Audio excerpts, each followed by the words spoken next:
Like and subscribe and click the bell icon to get new video updates.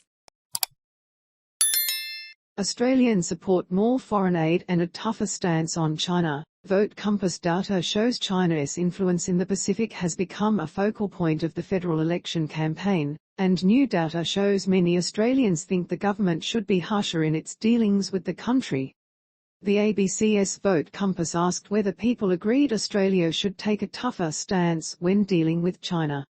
Almost 60% of voters said they agreed, 58%, while 24% of people were neutral and 12% said they disagreed.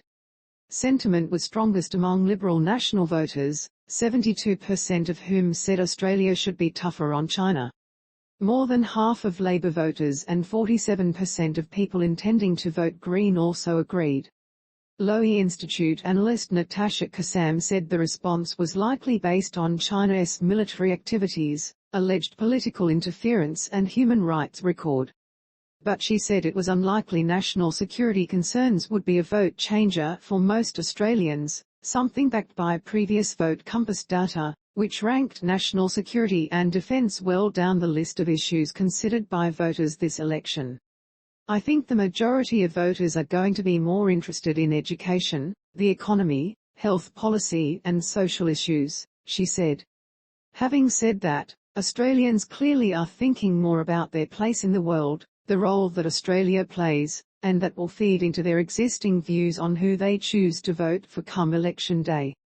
Although many Australians want our government to be harsher on China, Vote Compass data shows people are split on whether we spend enough on our military.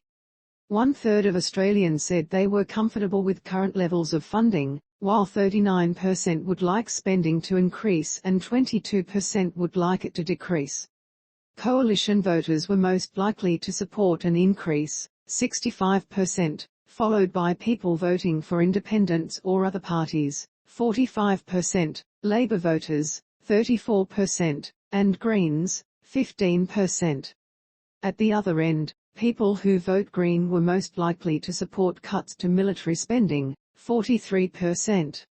For ALP voters, 38% answered about the same as now, along with 28% of coalition voters and 31% of those who intend to vote for independents or minor parties.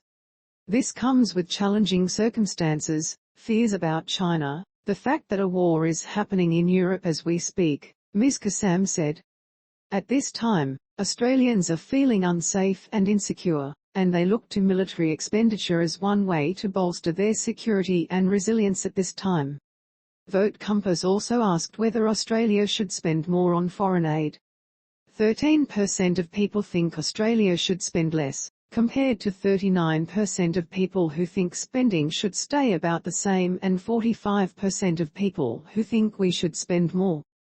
More than half of Liberal National Party voters were supportive of foreign aid spending staying about the same, 54%, while 21% supported an increase and 22% a decrease.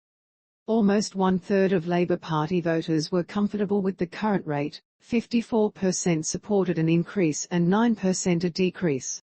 1/4 of Green voters wanted spending to stay the same, 59% supported an increase and 5% a decrease. Australian National University Development Policy Centre expert Terence Wood said Australians were increasingly in support of foreign aid increases. One thing we know is that when we've asked people in our own surveys why they want Australia to give foreign aid, the majority of people want Australia to give aid to help developing countries rather than advance Australia's economic interests, he said. And when asked about foreign countries being able to lease Australian ports, the answer was overwhelming. A majority of Australians strongly agree there should be a ban, according to Vote Compass. There is also agreement along voting lines. About the data, Vote Compass responses have been weighted by gender, age, education, language, religion, place of residence and past vote to match the Australian population, creating a nationally representative sample. The sample size for the report on China is 32,974 respondents and 335,089 respondents for the remaining questions.